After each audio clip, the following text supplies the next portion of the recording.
apa yang Yesus berkatakan, apa yang Yesus lakukan, apa yang Yesus hidup, itu adalah senjata untuk menghancurkan setan. Senjata untuk menghancurkan hukum dosa dan maut tadi. Jadi bagaimana supaya mematikan hukum dosa dan maut? Ya saudara harus terus mendengar perkataan Kristus. Bukan saya mendengar, memperkatakan perkataan Kristus.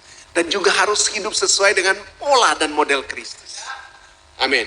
Nah, yang bisa untuk menanam kebenaran ini, hukum roh dan kehidupan ini, saudara harus mengikuti yang namanya doktrin para rasul. Amin. Kenapa doktrin para rasul? Karena para rasul ini yang hidup dengan Yesus, yang berjumpa dengan Yesus, yang melihat Yesus, yang mendengar tentang Yesus, bahkan berjalan dengan dia bersama-sama. Ya kan? Nah, banyak hari-hari ini, banyak doktrin yang membingungkan. Tapi tidak bisa mematikan hukum dosa dan maut. Amin. Ini penting. Ini dasar dulu. Saudara tidak akan pernah bisa hidup dalam roh kalau saudara tidak memahami hukum roh dan kehidupan ini.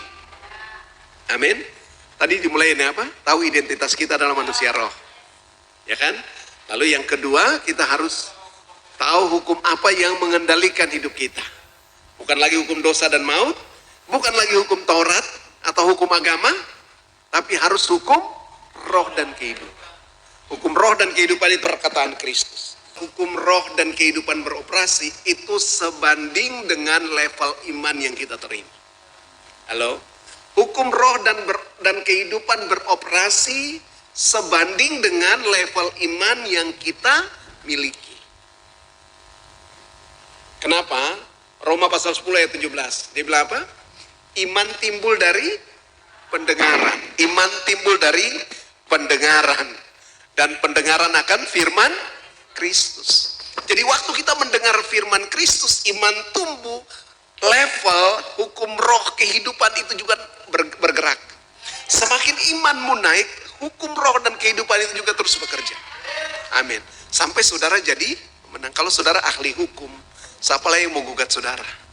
Iman timbul dari pendengaran, dan pendengaran akan firman Kristus. Firman Kristus itu adalah hukum roh dan kehidupan. Haleluya. Yang kedua, Yohanes 3 ayat 19. Dan inilah hukuman itu. Terang telah datang ke dalam dunia, tetapi manusia lebih menyukai kegelapan daripada terang, sebab perbuatan-perbuatan mereka jahat. Oke, lihat hukum yang mengatur. Kalau hukum roh dan kehidupan itu akan bawa kita mengalami terang.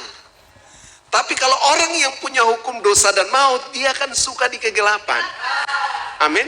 Hukum roh dan kehidupan, ya, itu adalah terangnya. Terang itu adalah kehidupan, wujud dari kehidupan Kristus sendiri. Jadi perkataan Kristus itu adalah hukum roh dan kehidupan. Lalu yang kedua, kehidupan Kristus itulah hukum roh dan kehidupan. Jadi perkataan Kristus dan kehidupan Kristus tidak bisa dipisahkan. Amin. Yang ketiga, Yohanes 2 ayat 6. Barang siapa mengatakan ia ada di dalam dia, ia wajib hidup sama seperti Kristus telah hidup. Jadi yang ketiga adalah kehidupan saudara yang menyerupai Kristus. Sekali lagi, 3 saja hukum ini. Ada banyak sih sebenarnya, tapi saya kasih 3 saja toh. Ini saya sudah buat kita bisa mengerti, bisa nanti bangun hidup dalam roh. Oke? Supaya Mama Betty khotbah lama loh. Ya.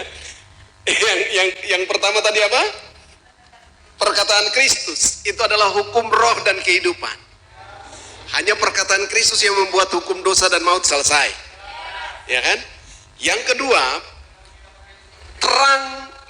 terang itu adalah kehidupan Kristus.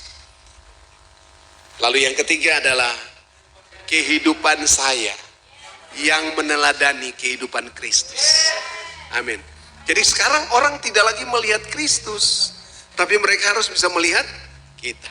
Gitu kan? Oke.